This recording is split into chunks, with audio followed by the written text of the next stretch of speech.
This powerful 10-minute exercise from narrative therapy will change your life. So your life is a story, and I don't mean this as a metaphor. Your brain perceives and processes your existence as if you are the lead character in some kind of narrative.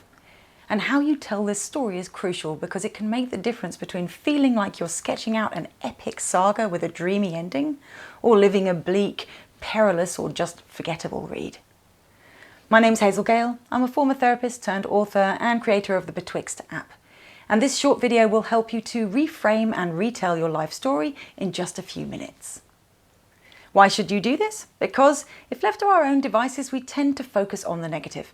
This is a survival instinct. The mind wants to pay attention to the threats and the failures in order to avoid similar things happening in the future, which is fine, it's necessary. But if left unchecked, this protective strategy can mean that our life stories start to feel a little bleak. So please grab a piece of paper, at least A4 size, along with a pencil or perhaps a set of colouring pens, and give yourself 5-10 minutes tops to complete this exercise called the Tree of Life, which is a way of retelling your story, of course, but also an exercise for developing what's known as a riverbank perspective on life. That is, the ability to observe yourself and your experiences from a distance, as if watching the flow of a river from the verge, as opposed to getting swept along with the water. This is also known as self-distancing, and it is a very powerful thing. So let's dive in. Step 1 of this process is to draw the outline of a tree, any kind of tree. It could be a particular tree from your life or one you make up now. Obviously, this doesn't need to be a good drawing, but your tree does need to have the following features because you're going to write on these individual parts of your diagram. So your tree's image has to include the roots, the ground at its base, its trunk, its branches, some leaves, some kind of fruit, and either flowers or seeds, although you can probably add those things at the end.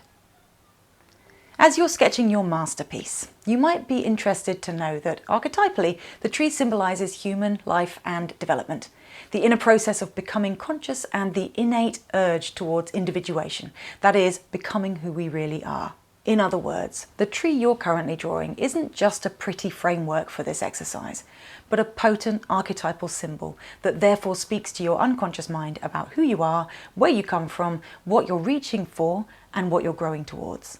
Okay, I trust you have your tree now, so the next step is to adorn the roots with notes about where you come from, your country, town, ethnicity, your language and culture.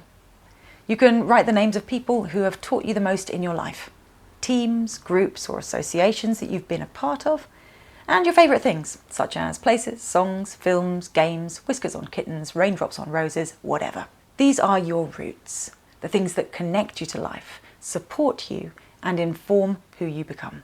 Hit pause to complete this step if you need to, but don't spend too long here because there'll be chances to add more later. And by the way, I'm going to tell you where the appropriate pause moment is for each of these steps so you can always take them without having to guess.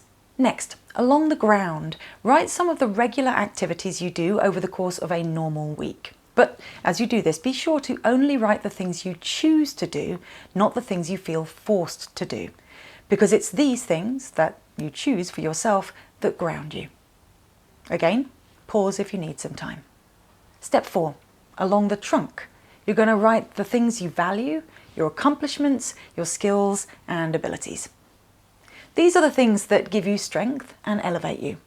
But don't worry if you don't have immediate answers for all of these categories, because some of that information isn't necessarily going to be conscious right away. And if you need a little help tuning into your values, you can look at the things you've written along the ground for inspiration. Your values dictate your behaviour whether you're aware of them or not. And that means that the things you choose to do demonstrate your values. So if you've written that you spend time walking in the woods or wild swimming, then it's likely that you value nature or perhaps fitness, whatever makes sense to you.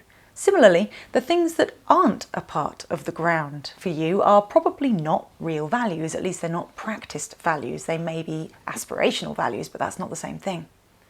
So if you're tempted to write nature as a value, but your grounding activities all include staying indoors, playing computer games or cooking, then nature probably isn't a genuine value of yours, but rather something you think you should value. And this would be an important piece of the puzzle, so keep an eye out for discrepancies. Once you've got your values down, also add the skills and abilities you developed and demonstrated over the course of your life, along with accomplishments and achievements you've made. These can include obvious things like qualifications, but also the subtler skills of caring, kindness, organisation, humour, etc.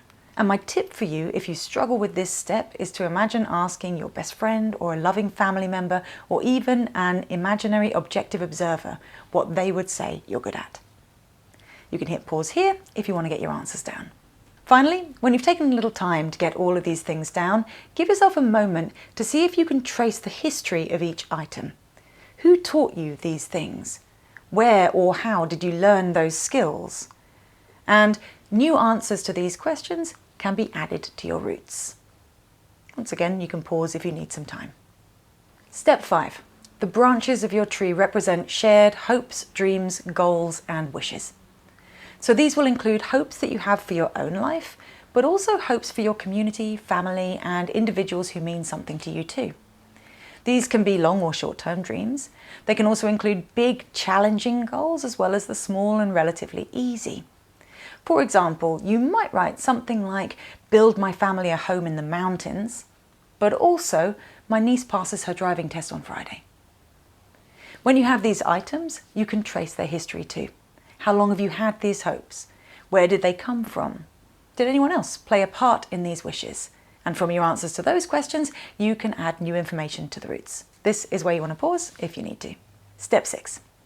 The leaves of your tree, that is the vibrant, green, chlorophyll-saturated, energy-producing parts of your tree, represent the people who are significant in your life in a good way. Think friends, family, teachers, and including people who have passed away.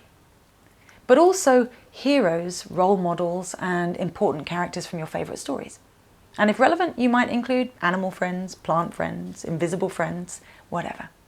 To honour those who have passed away and to keep their energy and memories alive in our lives, Denborough suggests these optional additional prompts. For each person in that category, consider writing next to their name about a particularly good experience you had with them, what felt most meaningful about your connection with them, or something that you remember them saying. And finally, beautifully, consider whether this person would appreciate that you remember them and that they are on your tree. This is where to pause if you need to. Step 7. The sweet, nourishing fruit of your tree represents gifts that have been passed on to you, contributions that others have made to your life. So consider the people listed on the leaves and answer this question. What have those people given you? For some, you might think of things like self-belief, courage, or empathy. For others, you might list material gifts or taught skills, etc. And here's the pause point. Okay, we have reached the 8th and final step. The blossom or seeds of your tree, i.e.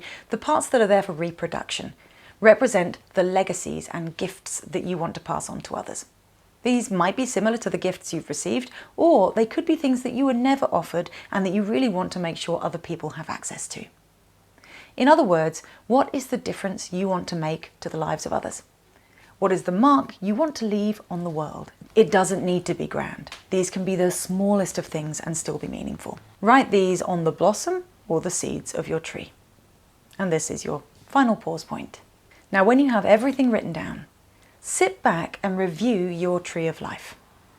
You might like to identify and illustrate the connections that run like threads through your story, from the roots to the trunk and branches and flowers. Making links between your past, present and future, or between your values, skills, hopes and contributions, is a way of identifying individual storylines that play out within the grand narrative of your life. But as Denborough points out, these are not storylines about problems, pain or trauma. They're about the person you choose to be, the life you choose to live, and what you stand for. So I've got one last task for you.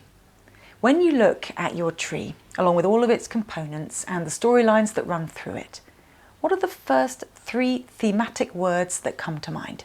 Take a moment to find 3 general themes visible in your tree. They might be things like love, creativity, freedom, transformation, or really anything at all. Whatever you come up with, use those 3 words to complete this sentence. The story of my life is about theme 1, theme 2, and theme 3. Then just reflect on how that sentence feels. Does it resonate? Does that feel right and meaningful and authentic? Or is there something missing? Because the trees of our lives never stop growing and blossoming and yielding fruit. So if there's anything else that you want to be in there, then you can make it so, starting with the ground and working your way up from there. As always, I really hope this helps.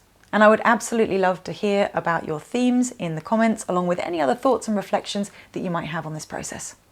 And finally, if you'd like to take an epic adventure through a magical world, all in the name of mental wellness, then please download Betwixt, a fantasy, story-based mental health app that is entirely free if you need it to be. You can find it on the iOS App Store and Google Play.